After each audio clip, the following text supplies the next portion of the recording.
So, ayun mga boss, ang ituturo ko ngayon ay kung paano mag-factory reset sa BIP 315S 936 gamit ang website.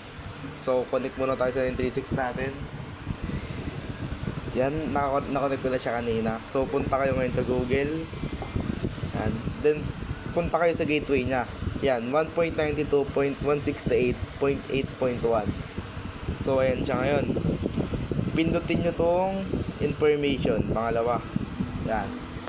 And login lang kayo. Ang password lang po niyan is admin. Maliliit lang. Then login. Yan. Wait nyo lang mag-loading. Then makikita nyo ngayon dyan sa system. Ayan. May restore default. Click nyo lang po yan. Yan. Then ito. Nag-iisa lang yan. Click nyo lang. Restore. Then okay. Wait nyo lang. Magboot yung device nyo. Yung 936 nyo, parang ganito eh. Parang ganyan na yan, nag-boot siya. Wait lang natin. Booting ba?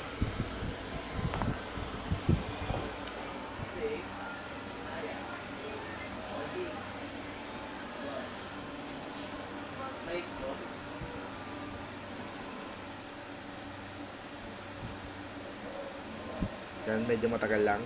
Tagal lang. Yan, okay na.